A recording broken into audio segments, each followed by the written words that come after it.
If you wish to know how a horse should be ridden, then note the movements it makes naturally, how it walks, trots, and canters. Watch closely, and you will observe the beauty, the rhythm, and the harmony of its movements. Then sit down, close your eyes, and commit this image of flowing elegance and beauty to your mind's eye. Never forget it, for that is how you should ride your horse. What is riding? The way of being transported on horseback from point A to point B. Riding can be so much more. The Greek mythology told about a centaur, part man, part horse. When two so different creatures are combined, riding are raised into an art that formerly were reserved only for kings, but nowadays can be enjoyed by all of us. Join me on a journey into the past, a journey to the royal art of riding.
A horse is like a costly raw diamond, whose brilliance, whose fire, we can refine.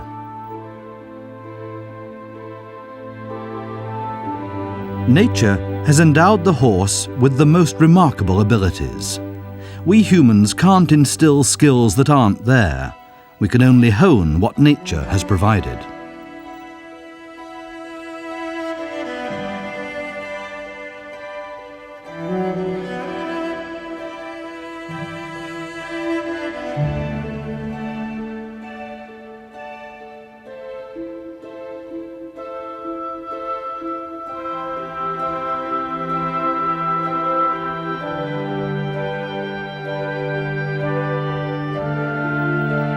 When you get the horse to assume the posture which comes naturally when it desires to show its most handsome side, what you will have achieved is for the horse to perceive riding as something pleasurable, wonderful, something to be proud of, worthwhile. Xenophon, general and philosopher, 400 BC.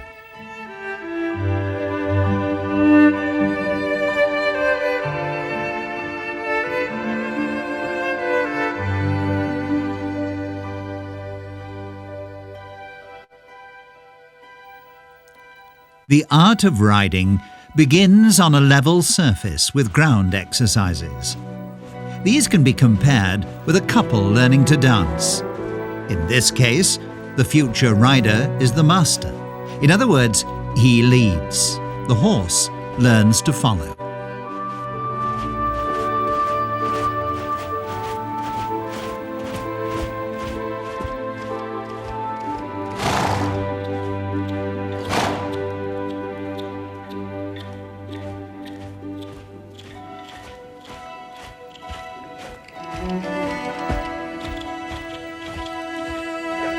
Apart from its affinity to dancing, the art of riding incorporates many other types of art.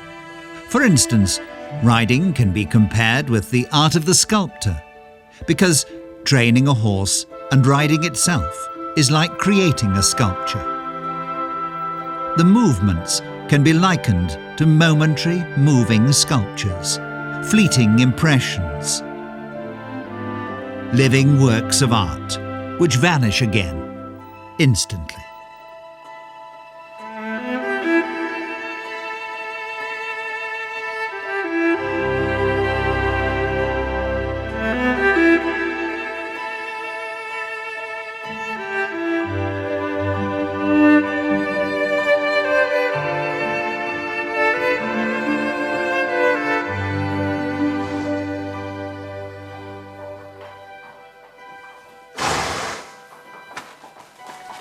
On the battlefields of the Middle Ages, horsemanship was already highly developed.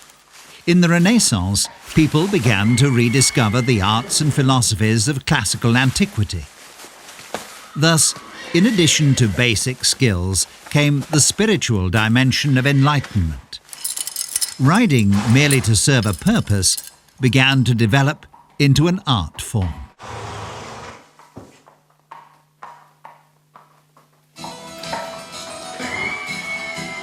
In early 17th century France, a certain Monsieur Antoine de Pluvinel, a riding master appointed to teach the young king Louis XIII, instructed him according to the philosophy of Xenophon, who almost 2,000 years earlier had advocated riding without the use of force, by emphasizing the sensitive nature of the horse. My most gracious lord and master, the key to all the most elegant equestrian arts is that the horse moves in line with the intellect and at the discretion of the rider, because it's the most gentle way. Coercion will never bring out the best in a horse. We must beware at all costs of discouraging the horse, of repressing its gracefulness, for it is like the scent of a flower, which, once faded, never returns. Antoine de Pluvinel, riding master to His Royal Highness Louis XIII. Louis XIII was also instructed by Pluvinel in the art of mounted close combat. This required, in addition to great dexterity in riding, suitable horses. Horses able to carry out agile maneuvers in the tightest of spaces. The correct training taught the horse to always position itself under its rider's center of gravity and thus follow the movements of the upper part of his body. As long as the nobles themselves fought in the front line of battle, this training served a practical purpose. As it was basically a question of survival, bad riding technique proved to be a natural form of selection. That's why, in the Renaissance, military exercises still took precedence over dressage for its own sake.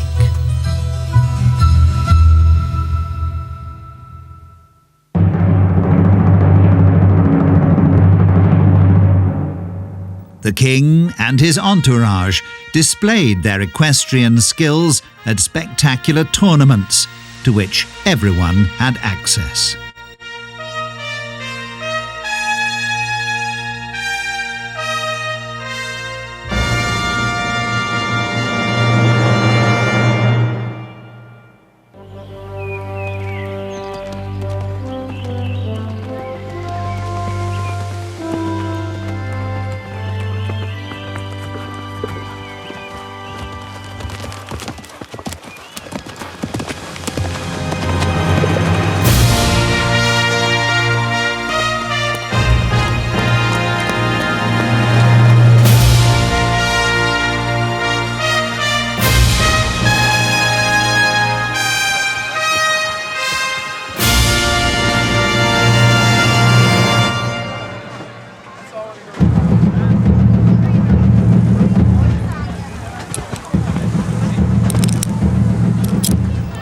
My most gracious lord and master, in order to excel at such equestrian diversions, it is necessary for the horse to be well instructed and for the rider to be adept at leading him.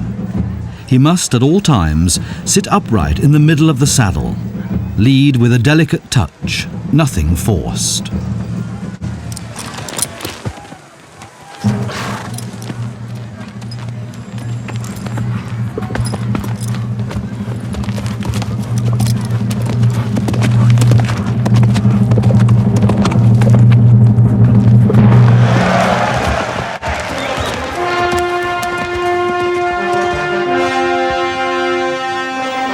At the same time, his horse must be patient and yet courageous, obeying the hand and heel, nimble in its movements, fleet-footed, and trained to turn half and full circles. It shouldn't shy from trumpets or drums or the noise of weapons. In fact, it must do all the rider wants it to do.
Training the aristocracy to ride involved more than mere technique. It was also a question of learning to control the mind and the body. Like riding, fighting with a sword was one of the disciplines at the historic riding academies.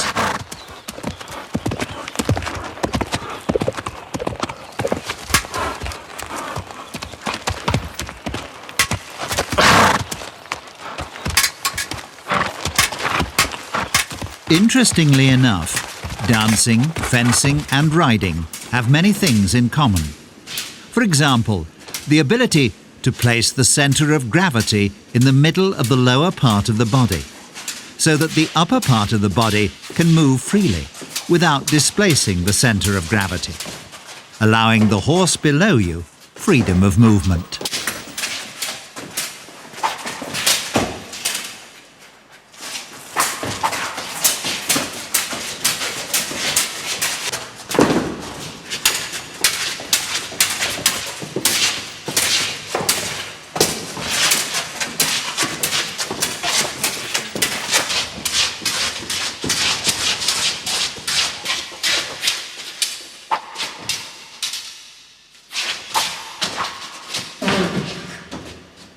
You don't have to be militaristic to take interest in the royal art of riding.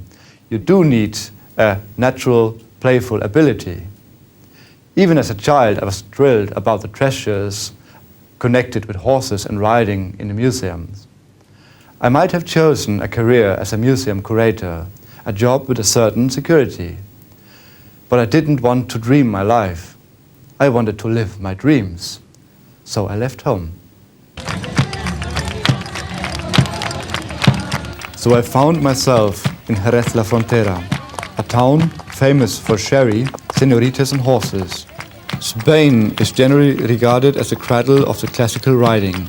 Perhaps it has something to do with its hot climate, the Spanish mentality, or even the sherry. Anyway, Nowhere the legendary Spanish haughtiness is more in evidence than at the annual feria in the streets of Jerez.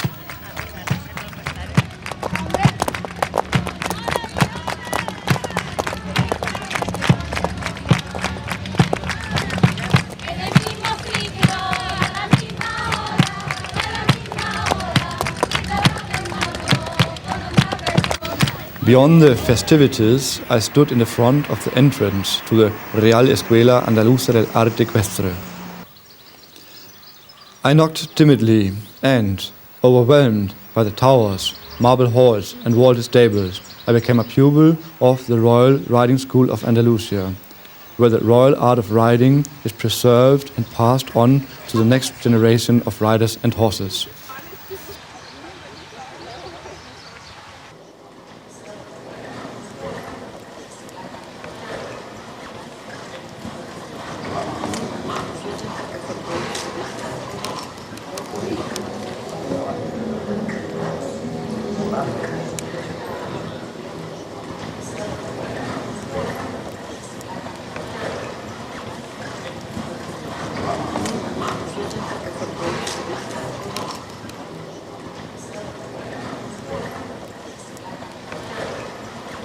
My interest in the history of the horse and horsemanship finally led me, in a roundabout way, to become a pupil of the foremost riding masters of this century.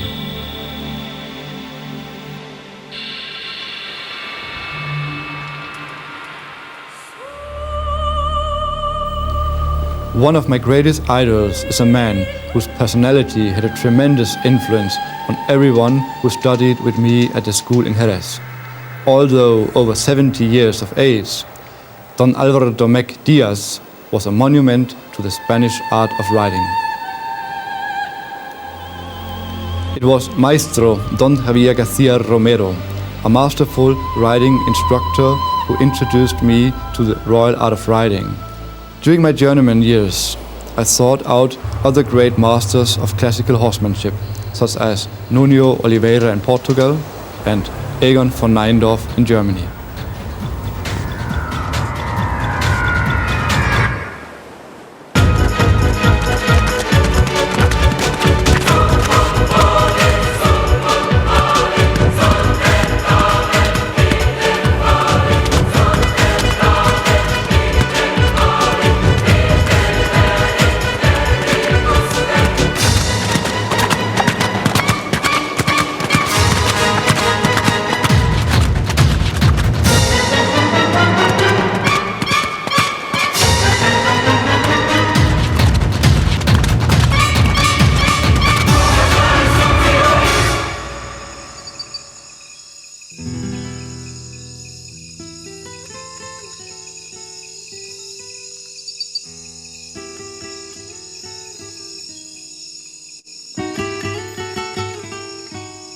Nowhere is the royal art of riding so deeply rooted in an everyday routine than in the work of the Spanish cowherds, the vaqueras.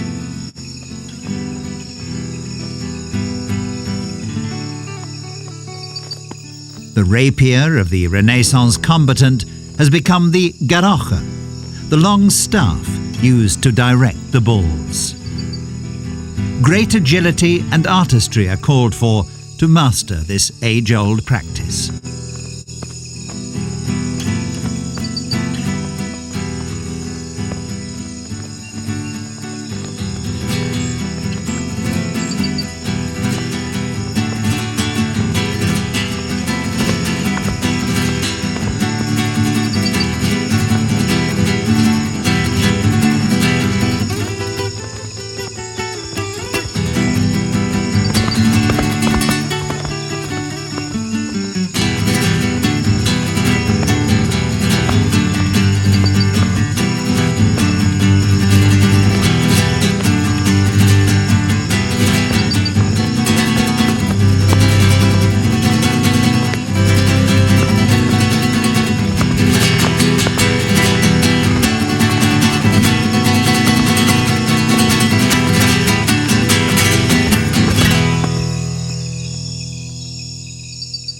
My wanderings throughout Europe in a constant search for the essence of the royal art of riding, eventually led me to settle down. The reason, I had met Hugin, a stallion whose both hocks and one coronet had been shattered in an accident.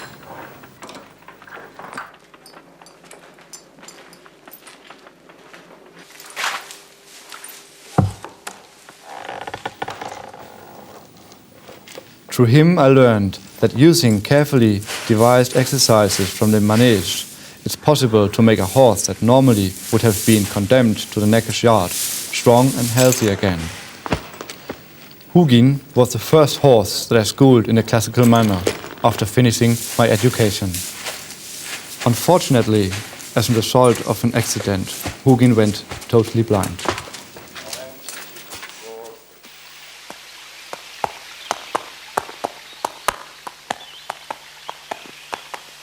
Today, after more than 5 years of joint work, Hugin has become a majestic, proud manege stallion, who despite his disability is able to master all the lessons of the royal art of riding.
Riding is like ballet.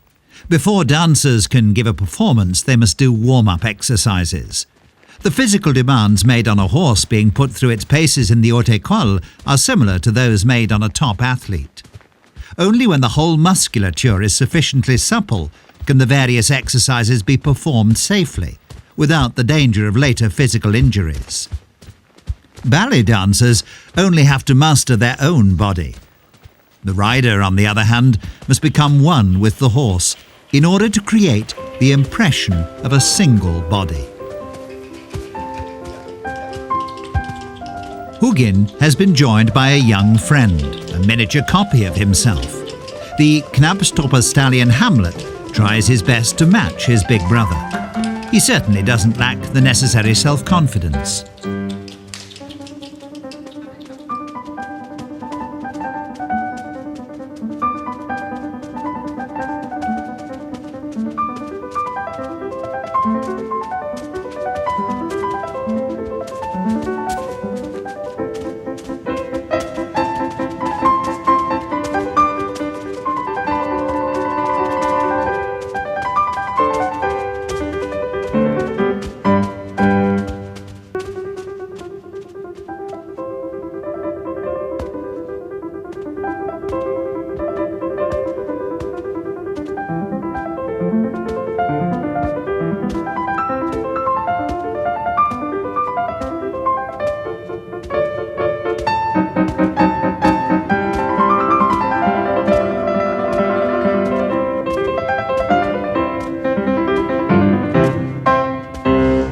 In the age of Baroque, the emperors retired from the battlefield. Fighting man against man on horseback lost more and more importance. It was the beginning of leisure riding. Horsemanship developed with perfection. It was the great era of art just for art's sake. With this new epoch, the art of horsemanship became a courtly activity for an aristocracy used to a more leisurely way of life. Riding enjoyed the status of being the most popular pastime for the European nobility.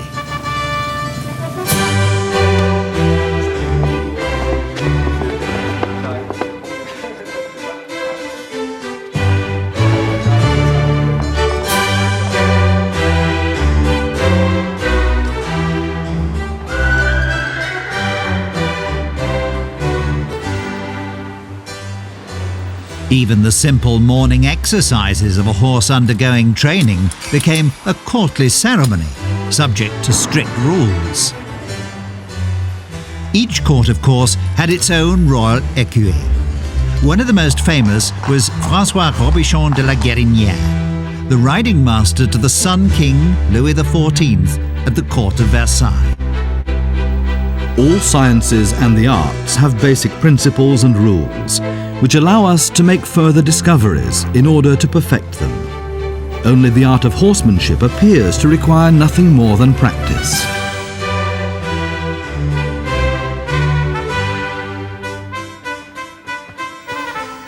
This misconception means that numerous people neglect a noble and beneficial art, which has but a single purpose: to make horses supple, docile, and obedient. Wrote Guérinière in his book École de cavalerie, published in Paris in 1729. A book that has inspired the world of classical dressage riding to the present day. Guérinière, like no other, embodies the golden age of the royal art of riding.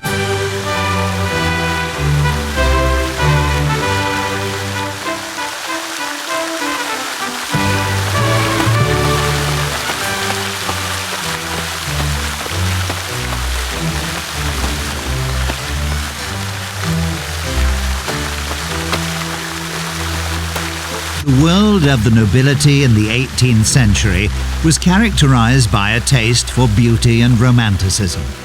It was a period which likewise had a profound influence on architecture, art, and music. Spectacular equestrian ballets were performed to contemporary music in the Italian style. The art of horsemanship had taken on a purely aesthetic character.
The typical horse of the Baroque period can still be seen today in the Spanish horse.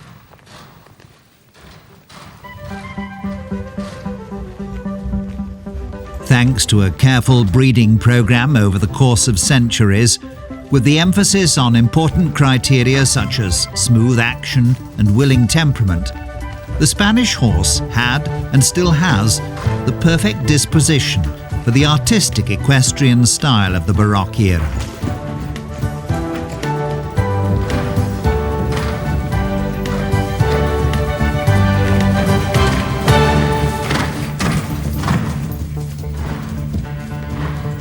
At the time, all the royal courts across Europe imported this high-spirited breed and used it to improve their own breeds. The looks of the pura raza española left their mark on a whole epoch.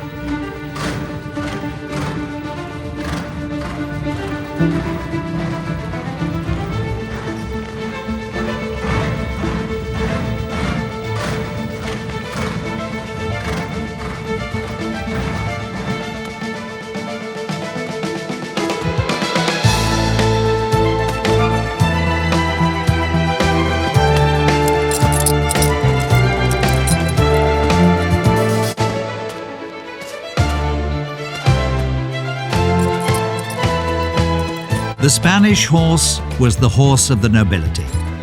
The upheavals of the French Revolution not only put an end to the magnificence of the royal court, but also to the wonderful performances of the four-legged dancers from Spain. From now on, the demand was no longer for artists, but for chargers for the cavalry regiments in the line of battle.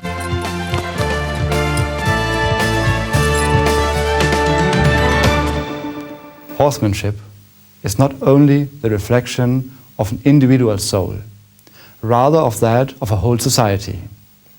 In the Renaissance era, we experienced the rebirth of the classical ideals, which then developed into the golden age of art in the Baroque era.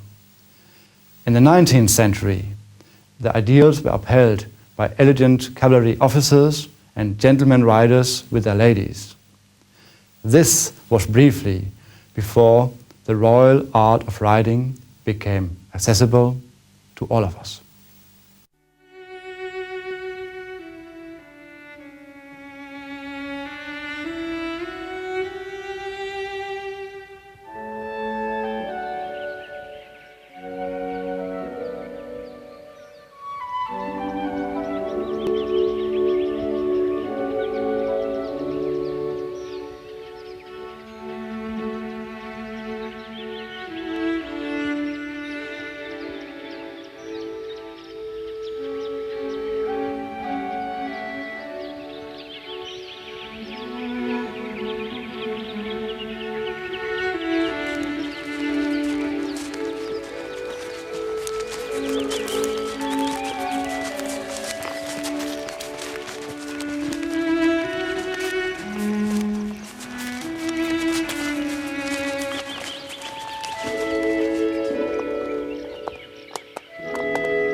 When the Polish cavalry rode in vain into battle against German tanks in the Second World War, the age of military horsemanship died with them. It seemed as if the horse had had its day. People thought they could dispense with it completely. However, European mentality is more closely linked with the horse than we might at first realise. Our culture, in fact human civilization as a whole, has to a great extent been borne along on four hooves. Four hooves which we want to sense under us again today. After all, the horse is a part of our development because it played a decisive role in shaping our world as we know it.